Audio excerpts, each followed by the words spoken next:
Bonjour à tous, c'est le docteur Walid Mekedem et aujourd'hui on va parler d'hypertension artérielle. Vous êtes très nombreux à être concernés et à vrai dire tout le monde est concerné parce que si vous n'êtes pas atteint par ce problème de santé, eh bien ça vaut le coup quand même de savoir de quoi il s'agit, d'essayer de prévenir au maximum dans la mesure du possible.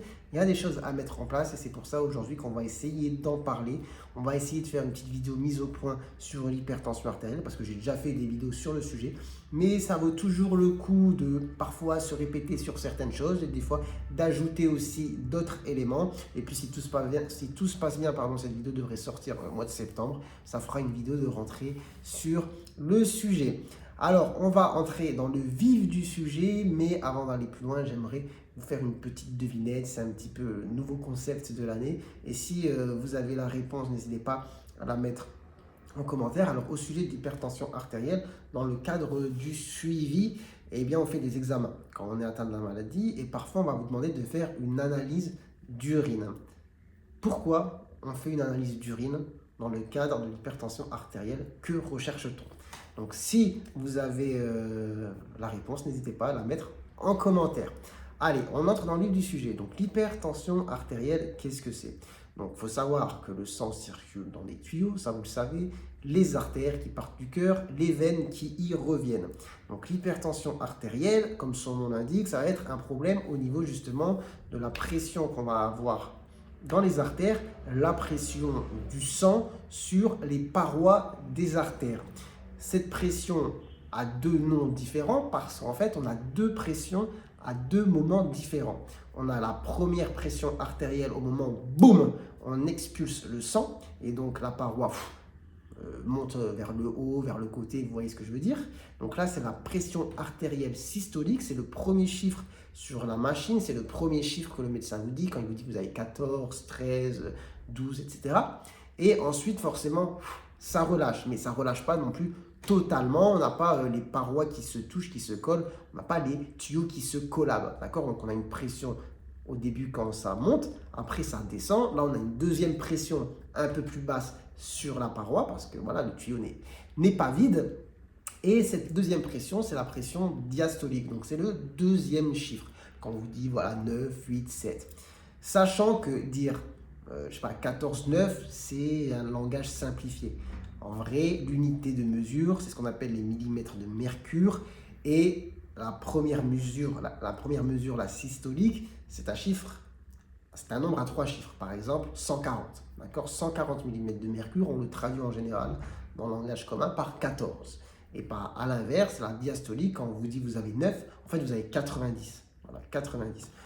Petite chose à savoir, ça fera votre culture aussi générale, mais c'est important parce que en termes de précision et quand on veut savoir si quelqu'un fait de l'hypertension artérielle, on ne se contente pas de regarder s'il fait 14,9. On va être un peu plus précis, on va regarder le chiffre de manière assez précise. Donc le 142, 145, et on ne va pas regarder le 14, parce qu'en fait, des fois, on peut dire que vous avez 14 de tension, mais en fait, vous avez 137, et on arrondit. D'accord? Mais en fait, si vous avez 145, c'est pas pareil. Donc voilà, c'est important de le savoir. Donc la pression artérielle, la pression qui s'exerce au niveau des parois des artères à deux moments différents. Au moment où le sang est expulsé, c'est ce qu'on appelle la pression artérielle systolique. Et au moment où finalement ça relâche, c'est ce qu'on appelle la pression artérielle diastolique. Ensuite, que dire sur le sujet? Quand cette pression va être augmentée, on va avoir des conséquences au long terme qui vont se faire sur ces artères, qui peuvent se rigidifier, qui peuvent entraîner des phénomènes d'athérosclérose, qui peuvent amener par la suite même à boucher certains tuyaux, en tout cas à endommager la tuyauterie. Or, cette tuyauterie est nécessaire à alimenter tous les organes, que ce soit le cerveau, le cœur, les reins.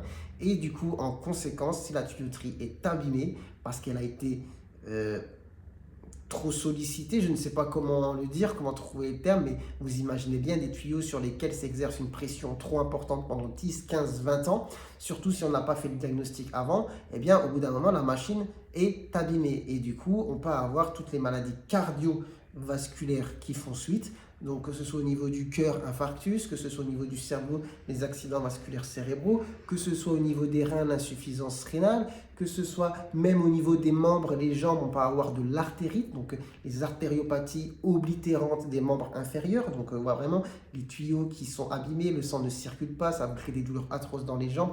Enfin bref, ça c'est aussi un autre sujet. On peut avoir de la rétinopathie hypertensive, donc des problèmes au niveau des yeux parce que les petits vaisseaux derrière sont abîmés. Donc vous voyez, partout où vous aurez finalement des artères, si vous avez de l'hypertension artérielle non contrôlée pendant des années, vous pouvez avoir des conséquences au niveau de la partie où se trouvent ces artères. Donc ça, c'est un sujet. Maintenant, quelles sont les causes finalement de l'hypertension artérielle? Alors, dans 90% des cas, on va parler d'hypertension artérielle essentielle. C'est-à-dire, là, il faudra nuancer, c'est-à-dire que ce n'est pas à cause de quelque chose en particulier dans le sens maladie. Vous n'avez pas une maladie autre qui cause cette hypertension. C'est une hypertension qui s'est installée comme ça avec le temps. Pourquoi? Eh bien, en général, c'est multifactoriel, c'est-à-dire qu'il y a plusieurs raisons. On ne saura pas dire si c'est vraiment à cause de ça à 100%. On ne saura pas dire, pardon, si c'est à cause de ça à 100%, mais on imagine que ça, plus ça, plus ça, plus ça joue. Quels sont les éléments qui peuvent amener justement, une fois additionnés, à amener à l'hypertension artérielle? Déjà, on va avoir le terrain génétique, l'hérédité. Est-ce que vous sortez d'une famille où tout le monde est hypertendu? Ça joue énormément. 2, l'obésité, le surpoids. Ça joue. 3, le tabac. Ça joue. 4, l'alcool. Ça joue. 5, l'alimentation. Ça joue aussi dans le sens alimentation, par exemple, trop salée. D'accord? Le sel peut jouer sur l'alimentation. Il y a certains aliments aussi qui peuvent donner, mais il faudrait vraiment en consommer en grande quantité. Par exemple, la réglisse. Donc ça, la réglisse, moi, j'aime pas du tout. Dites-moi si vous aimez bien, mais en tout cas, il y en a qui aiment la réglisse. À savoir que la réglisse, parfois d'ailleurs, elle est cachée dans certains aliments, comme les tisanes. Des fois, vous allez prendre une tisane camomille, verveine, je ne sais quoi. En fait, dedans, on met de la réglisse aussi. Donc, il faut regarder un petit peu les ingrédients. Donc, je disais l'alimentation. Après, on peut avoir le manque d'activité physique, la sédentarité. Donc vous voyez, ça fait déjà pas mal d'éléments. Vous les mélangez, eh bien on peut arriver à une situation où vous développez de l'hypertension artérielle.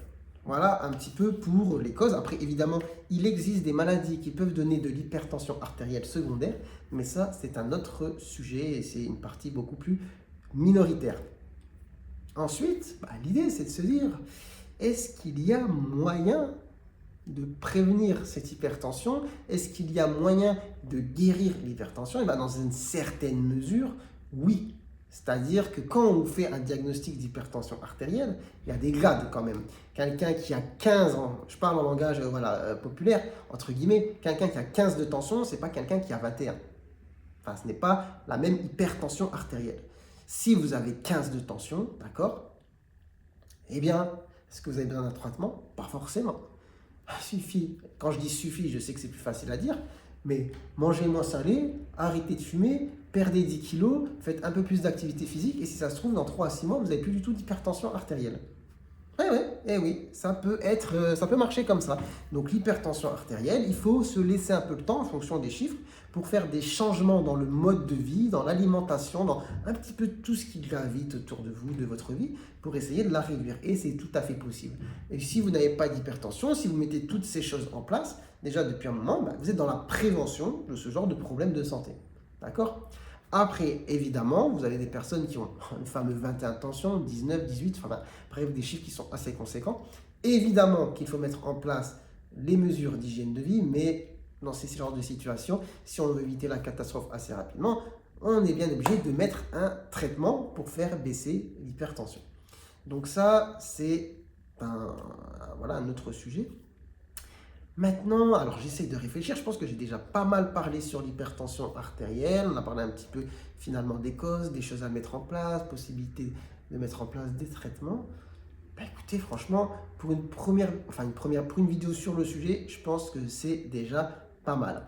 Donc dites-moi en commentaire peut-être si vous avez des questions, n'hésitez pas surtout à répondre à la petite devinette du début.